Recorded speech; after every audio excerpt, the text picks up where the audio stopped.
মাননীয় মুখ্যমন্ত্রী আয়নায় মুখ দেখেন।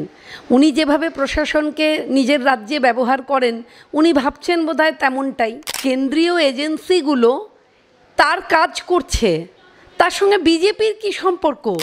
আপনার প্রশাসন যেভাবে কাজ করেছে, গোটা পশ্চিমবঙ্গ আজকে যে পরিস্থিতিতে দাঁড়িয়ে আছে, সেখানে দাঁড়িয়ে আপনি কিভাবে এই কথাগুলো বলতে পারেন? আপনার গ্যারেন্টি সেটা কি? চুরি হবে। আপনার গ্যারেন্টি বিগ জিরো। বাংলার মানুষ বুঝে গেছে, তারা আপনাকে উত্তর দেবে ৪ঠা জুন। বিজেপির জামায় অনেক পকেট, আর সেই পকেটে কি কি রাখা রয়েছে আপনি দেখতে পাচ্ছেন। আপনি তো পিসি সরকারের থেকেও বড় ম্যাজিশিয়ান। সুতরাং এই সময় দাঁড়িয়ে এই ব্ল্যাকমেলের রাজনীতি, এটা আপনাদের দ্বারাই সম্ভব, আপনারাই পারেন এটা করতে। আর বাংলার মানুষের ঢাল গলবে না। কোনো কাউন্সিলর নেই যার ১০০ কোটি টাকার কমে টাকা রয়েছে। কাউন্সিলরের বেতন কত? এই জাতীয় জঙ্গি সংগঠনের সঙ্গে শাসক দল যুক্ত রয়েছেন। মমতা ব্যানার্জি প্রচার সভা থেকে বলেছেন যে কেন্দ্রের শাসক দলকে বিজেপি সম্পূর্ণভাবে ব্যবহার করছেন এবং পুরো দেশটাকে জেল বানিয়ে রেখেছেন, এবার সংসদ ভবনটাকেও জেল বানিয়ে ফেলুন। আসলে যে যেমন সে তো তেমনই দেখবে। মাননীয় মুখ্যমন্ত্রী আয়নায় মুখ দেখেন। উনি যেভাবে প্রশাসনকে নিজের রাজ্যে ব্যবহার করেন উনি ভাবছেন বোধহয় তেমনটাই। নর্মালি তাই, যেরকমভাবে উনি দেখেন, নিজেকে যেভাবে দেখেন সেভাবেই রিফ্লেক্ট করছে। এখন কেন্দ্রীয় এজেন্সিগুলো তার কাজ করছে, তার সঙ্গে বিজেপির কি সম্পর্ক? আরে গোটা পশ্চিমবঙ্গ ভারতবর্ষের নিরিখে চুরিতে ফার্স্ট হয়ে গেছে। তো আপনারা দুর্নীতি করবেন, আপনারা চুরি করবেন, আপনারা সমস্ত রকম বাজে কাজের সঙ্গে যুক্ত থাকবেন। আর যদি সেটাকে ধরা হয় তখন আপনি কখনো বিজেপিকে দোষারোপ করবেন, কখনো কেন্দ্রীয় এজেন্সিকে দোষারোপ করবেন। আবার কেন্দ্রীয় এজেন্সি কাজ করছে, তার কাজটাকে আপনি বিজেপির ঘাড়ে চাপিয়ে দেবেন, এ তো মহা মুশকিল। আপনার প্রশাসন যেভাবে কাজ করেছে, গোটা পশ্চিমবঙ্গ আজকে যে পরিস্থিতিতে দাঁড়িয়ে আছে, সেখানে দাঁড়িয়ে আপনি কিভাবে এই কথাগুলো বলতে পারেন? আর গোটা ভারতবর্ষকে জেল বানানো হচ্ছে, এইসব কথা, এই ধরনের গিমিক কথা এখন আর মানুষ শুনবে না, একদম মানুষ শুনবে না। আপনার কথা, আপনার কাজ, তার কোথাও কোনো সামঞ্জস্য নেই। আপনি যা বলেন আপনি তা করেন না, আপনি যা করেন সেইটা আপনি ভাবেনও না, আপনি বলেনও না। আপনি মানুষের সামনে দাঁড়িয়ে অনেক বড় বড় কথা বলেন, কেমন যে মোদির গ্যারেন্টিটা গ্যারেন্টি নয়, সেটা শূন্য, আর আপনার গ্যারেন্টিটা গ্যারেন্টি। আপনার গ্যারেন্টি আছে বই কি, পশ্চিমবঙ্গের মানুষ দেখেছে আপনার গ্যারেন্টি। আপনার গ্যারেন্টি সেটা কি? চুরি হবে। আপনার গ্যারেন্টি কি? যে ছেলে মেয়েগুলো চাকরির জন্য বসে রয়েছে আজ দীর্ঘ সময় ধরে, কখনো আমরা দেখতে পাচ্ছি তাকে তাদের গান্ধী মূর্তির পাদদেশে, এরকমভাবে নানান জায়গায়। আপনার গ্যারেন্টি কি? আপনার গ্যারেন্টি হচ্ছে যে টাকা দিলে চাকরি, আপনার গ্যারেন্টি। আপনার গ্যারেন্টি কি? আপনার নেতা মন্ত্রীর সঙ্গে যারা থাকবেন সেই বান্ধবীদের বাড়িতে গেলে টাকার পাহাড় পাওয়া যায়, এগুলো হচ্ছে আপনার গ্যারেন্টি। আপনার গ্যারেন্টির সঙ্গে নৈতিকতার কোনো সম্পর্ক নেই, রাজ্যের উন্নয়নের কোনো সম্পর্ক নেই, মাথা তুলে বাঁচার কোনো সম্পর্ক নেই, শিক্ষার সম্পর্ক নেই, স্বাস্থ্যের সম্পর্ক নেই, সংস্কৃতির সম্পর্ক নেই। তাই আপনার গ্যারেন্টি বিগ জিরো। বাংলার মানুষ বুঝে গেছে, তারা আপনাকে উত্তর দেবে ৪ঠা জুন। এর সাথে তিনি এও বলেছেন যে বিজেপি এক পকেটে এনআইএ রাখে, এক পকেটে সিবিআই, এক পকেটে ইডি এবং আরেক পকেটে আইটি রাখে। আপনি যা ইচ্ছে বলুন, বিজেপির জামায় অনেক পকেট, আর সেই পকেটে কি কি রাখা রয়েছে আপনি দেখতে পাচ্ছেন। আপনি তো পিসি সরকারের থেকেও বড় ম্যাজিশিয়ান।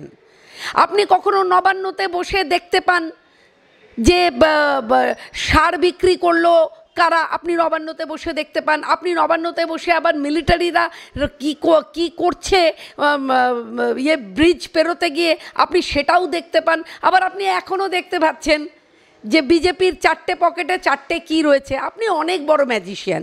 তাই আপনি আবারও আমরা বললাম, আমরা ভারতীয় জনতা পার্টির এক একজন সৈনিক, আমরা আবারও বললাম মাননীয়া, এই জাতীয় কথা বলে আপনি আর বাজার গরম করতে পারবেন না। বাংলার মানুষ আপনার দুর্নীতি দেখেছে, বাংলার মানুষ আপনার অনৈতিকতা দেখেছে, বাংলার মানুষ আপনার লুট দেখেছে। তাই আর কোনোভাবে বাংলার মানুষকে আপনি কোনো কথা দিয়ে ভোলাতে পারবেন না। নাম না করে বিষ্ণুপুরে বিজেপি প্রার্থী সৌমিত্র খাঁর উদ্দেশ্যে তিনি বলেছেন কিছু ছবির কথা। তিনি বলেছেন যে আমার কাছে ছবি আছে, যদি সেটা প্রকাশ্যে আছে তাহলে সাধারণ মানুষ বুঝে যাবে বিজেপি কতটা আদর্শবান দল।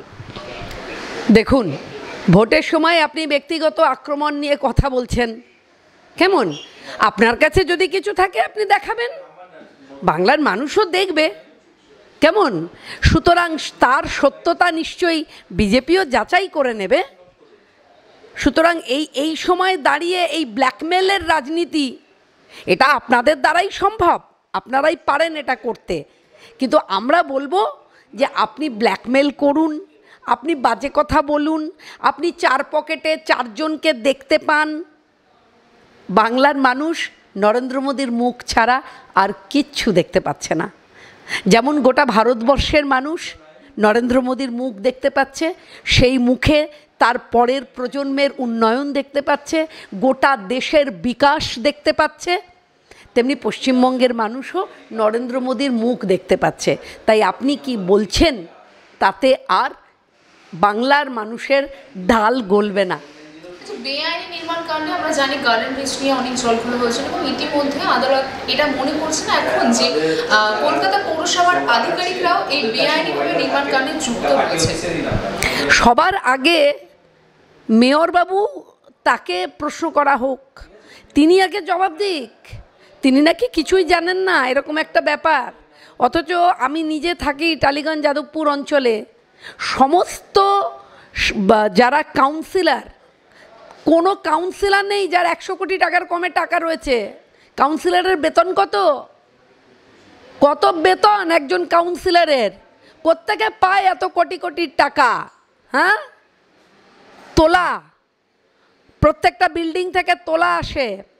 আপনারা কি জানেন প্রত্যেকটা থানায় বসে ঠিক হয় ফ্লোর ওয়াইজ, একটা বিল্ডিংয়ের ফ্লোর ওয়াইজ কাউন্সিলর কত পাবে, থানার অফিসার কত পাবে এবং তারপরে বিধায়ক কত পাবে। এই ডিলটা হয় থানায় বসে। আপনারা কোথায় রয়েছেন? 4 ফিট ডিস্টেন্স, তার মাঝখানে 6 তলা বাড়ি, যেখানে 8 ফিটের কমে 8 ফিট রাস্তা, তার অনুযায়ী একটা বিল্ডিং, 10 ফিট রাস্তা সেই অনুযায়ী একটা বিল্ডিং, 12 ফিট থেকে 14 ফিট। এইগুলো হচ্ছে নিয়ম, কর্পোরেশনের নিয়ম। সেই নিয়মের মধ্যে দাঁড়িয়ে এখানে আমরা দেখতে পেয়েছিলাম যে 4 ফিট রাস্তার উপর 6 তলা বাড়ি ভেঙে পড়লো হুড়মুড়িয়ে। আমি আপনাদের বলছি, দায়িত্ব নিয়ে বলছি, পশ্চিমবঙ্গে বা কলকাতা শহরে যদি 7-এর বেশি ভূমিকম্প হয়, রেক্টার স্কেলে 7-এর বেশি ভূমিকম্প হয়, গোটা কলকাতা শহরটা একদম মাটির সাথে তলিয়ে যাবে। যে ধরনের অনৈতিক বিল্ডিং আছে, যেভাবে পুকুর বোঝা হয়েছে, যেভাবে ওয়েটল্যান্ডের উপরে দাঁড়িয়ে বিল্ডিং বানানো হয়েছে। সুতরাং একটা গার্ডেন রিচ নয়, নবান্নর যে বাড়ি আর কি, বাইপাসের উপরে নবান্নের যে ভবন, তার ঠিক পিছন দিকে যে বাড়িগুলো হচ্ছে, গিজগিজ করছে, ফ্ল্যাট উঠেছে, সরু সরু রাস্তার উপর 5 তলা 6 তলা ফ্ল্যাট, সেগুলো তার কোনো লোন পাওয়া যায় না। কেনে কারা? বানায় কারা? যারা কেনে তারা ফান্ডিং পায় কোত্থেকে? ওখানে মিলিটারি ঢুকতে অবধি ভয় পাবে, ওখানকার যা পরিস্থিতি।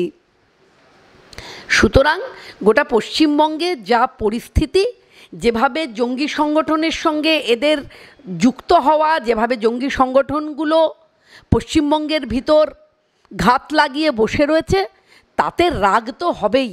তার কারণ এনআইএ ঢুকছে, ঢুকছে, তারা খুঁজে বার করছে, রাগ তো হবেই, রাগ তো হবেই।